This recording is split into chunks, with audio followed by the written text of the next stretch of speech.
Kita berikan aplaus. Jadi satu kehormatan hari ini Kick Andy Goes to Campus berada di Universitas Mercu Buana. Kita berikan aplaus untuk Universitas Mercu Buana ya.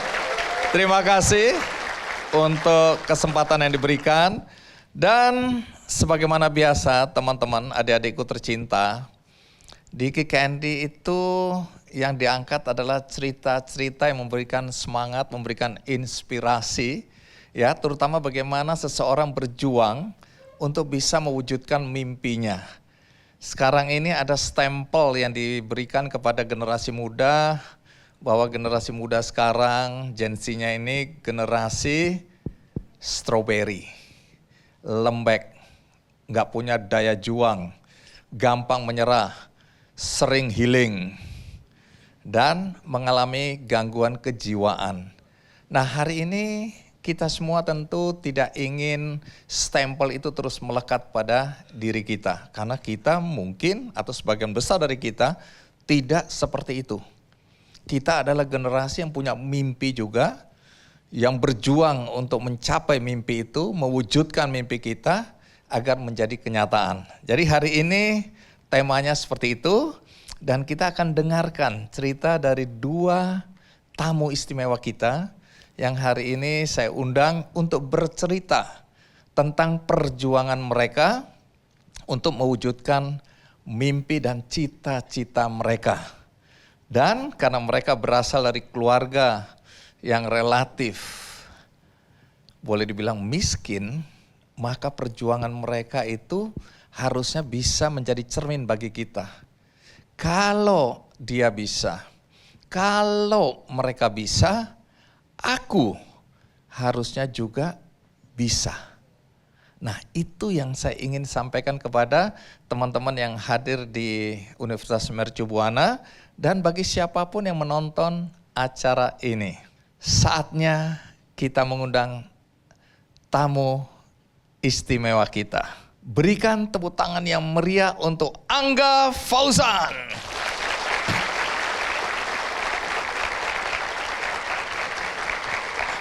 Angga, selamat datang di kampus Mercu Buana. Jadi Angga, cerita sedikit tentang masa lalumu ya.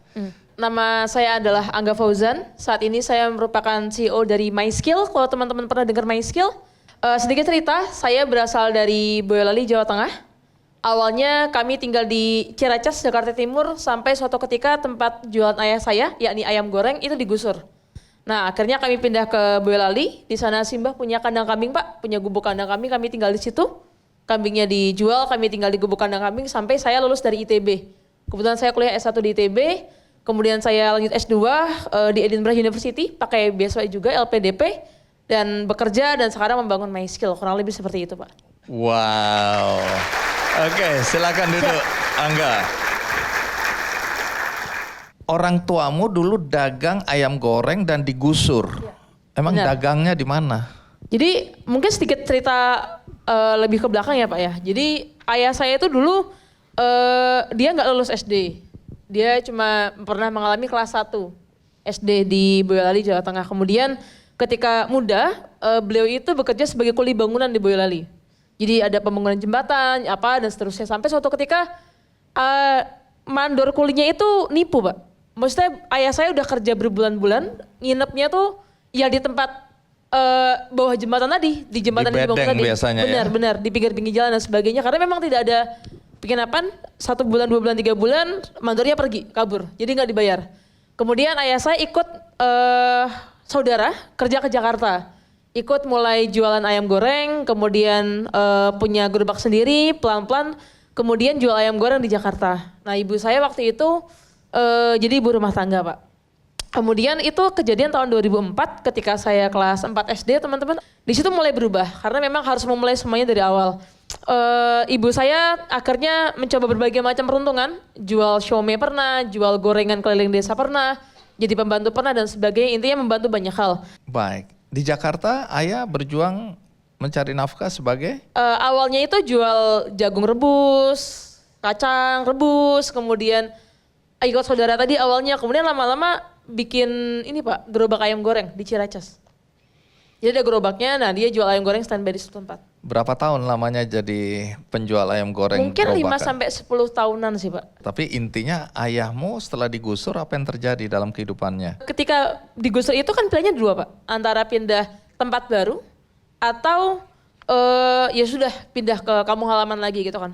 Nah ayah melihat bahwa di Jakarta itu mungkin saat itu kurang kondusif ketika ingin meneruskan hidup di Jakarta karena banyak SMP, anak SMA tuh udah tawuran sejak muda dan daerah tempat ayah bekerja itu jalan rayanya seringkali jadi tempat area anak-anak sekolah tawuran. Jadi beliau tidak bisa membayangkan gimana nanti ketika saya sekolah SMP, SMA juga jadi ikut-ikutan. Maksudnya setelah anaknya kamu Nanti ke depan ikut-ikutan seperti dengan itu. lingkungan seperti itu Benar. sangat tidak sehat. Benar, akhirnya memutuskan ya udahlah pulang ke Boyolali saja. Oh, pulang kampung Pulang kampung, stay di sana for good. for good. Ya, For Tahun 2004. good-nya nggak good-good amat nggak ya. good-good amat ternyata. Karena apa yang terjadi di kampung halaman? Oke, pertama tadi simbah saya atau kakek saya itu punya gubuk kandang kambing, lantai tanah, triplek, bambu dan seterusnya. Kambingnya kita jual, cuma ada 3 atau 5 kambing. Kemudian di situlah kami tinggal. Jadi dibersihin, kami tinggal di sana. Kemudian saya mulai bersekolah di sana. Sayangnya teman-teman SD saya itu beberapa itu bully, Pak.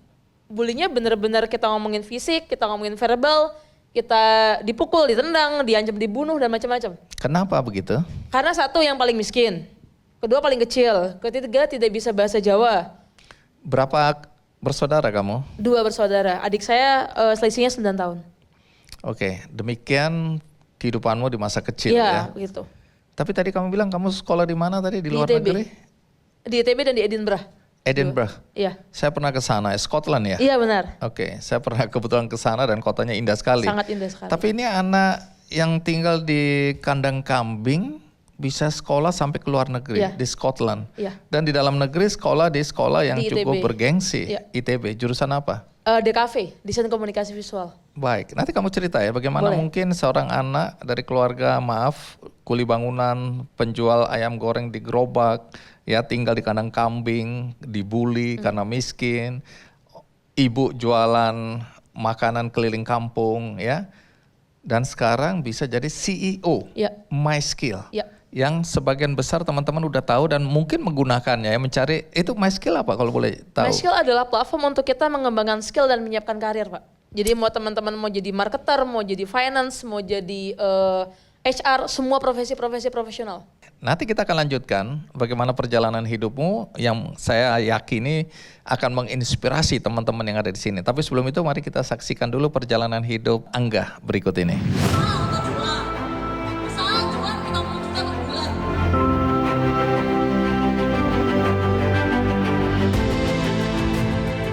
Pantang menyerah pada keadaan ekonomi keluarga tidak menyurutkan langkahnya untuk meraih pendidikan setinggi-tingginya. Dialah Angga Fauzan, pria asal Boyolali, Jawa Tengah, seorang anak tukang goreng ayam gerobakan yang pernah tinggal di gubuk bekas kandang kambing dan nyaris putus sekolah karena tak ada biaya, tidak menyurutkan langkahnya untuk menggapai cita-citanya. Semangat Angga untuk mengubah nasib keluarganya melalui pendidikan sangatlah kuat. Sejak di bangku sekolah dasar, Angga selalu rajin belajar dan berprestasi. Berkat ketekunannya, Angga berhasil meraih beasiswa S1 di ITB dan S2 di Skotlandia, program Magister of Science Design and Digital Media, Edinburgh College of Art di University of Edinburgh di United Kingdom. Halo semuanya, perkenalkan saya Angga Fauzan, CEO dan juga co-founder dari MySkill. Kini Angga Fauzan, anak seorang tukang goreng ayam gerobakan, sudah menjadi seorang CEO sekaligus founder MySkill.id, sebuah platform e-learning, online live class, dan kumpulan informasi beasiswa dan lowongan kerja bagi mahasiswa fresh graduate, bekerja sama dengan puluhan perusahaan untuk penyaluran tenaga kerja terlatih.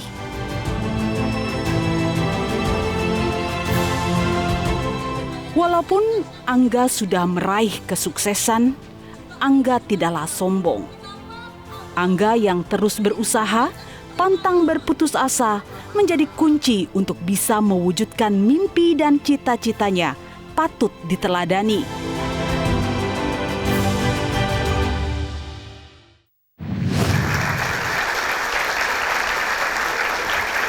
Nah, sekarang ceritakan bagaimana Angga kok bisa sekolah di ITB? Jadi mungkin sedikit cerita sejak saya SD tadi, ketika SD itu saya banyak dibully oleh teman-teman, saya berpikir bahwa saya tidak mau satu sekolah dengan mereka ketika SMP.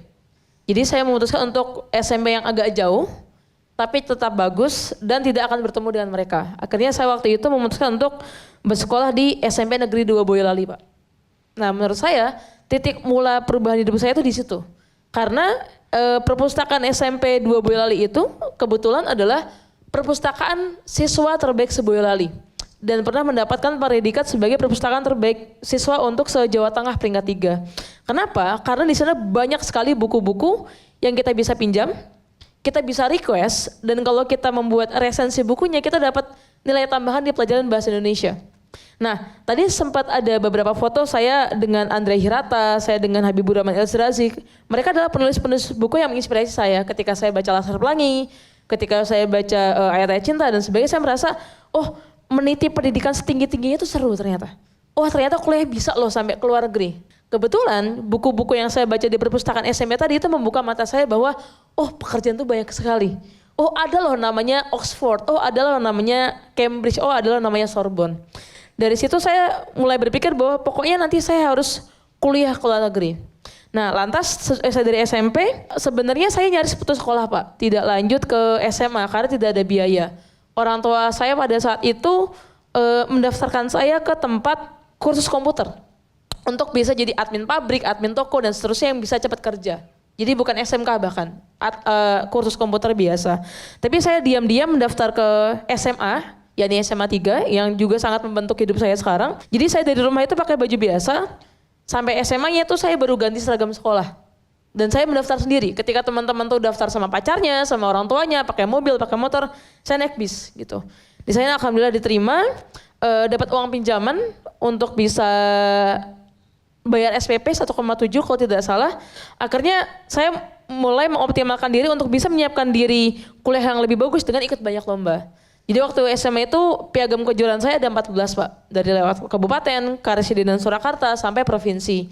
Nah, usai lulus SMA, awalnya saya berpikir untuk ya sudah kuliah yang lebih dekat saja. Tunggu sampai sini dulu, karena pasti teman-teman bertanya, ini kan kamu datang sendiri, daftar sendiri. Benar, SMA. Pertama tentu keberanian itu datang dari mana? Kedua, pinjaman 1,7 juta itu kamu yang minjem atau orang tua yang akhirnya minjem?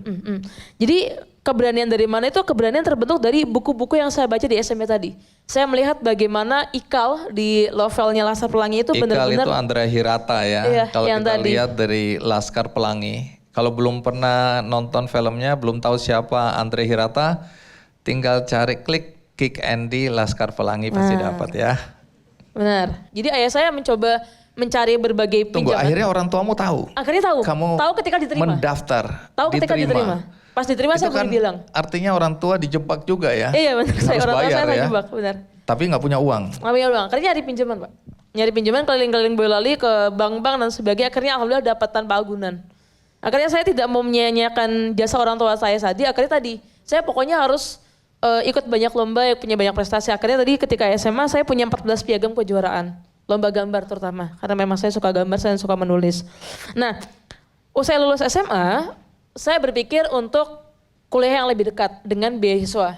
Apapun yang nanti beasiswa ada lah gitu kan. Kita belum tahu nanti beasiswa apa, tapi yang dekat ya. Ini opsi dekat waktu itu ya UNS atau UNES di Semarang gitu kan. Kemudian ada satu guru saya, guru SMA namanya Pak Eko. Beliau bilang, Angga, kalau kamu ingin mempelajari sesuatu, belajarlah di tempat terbaik di mana kamu bisa belajar hal tersebut. Tempat terbaik di sana. Akhirnya saya mencoba cari di mana sih tempat terbaik untuk belajar seni dan desain. Ternyata tempat terbaiknya adalah di ITB. Tempat terbaiknya adalah di ITB. Peringkatnya di sana ITB nomor 1. Kemudian suatu ketika ada kakak-kakak dari ITB itu roadshow ke sekolah-sekolah, Pak. Mereka cerita bahwa ITB itu ada beasiswa, namanya bidik misi dari pemerintah. Nah akhirnya saya merasa gayung bersambut, saya coba daftar ITB dengan beasiswa bidik misi. Alhamdulillah diterima. Kurang lebih seperti itu ceritanya masuk ITB. Kita berikan applause dong. Perjuangan panjang ya. Jelajahi cara baru mendapatkan informasi. Download Metro TV Extend sekarang.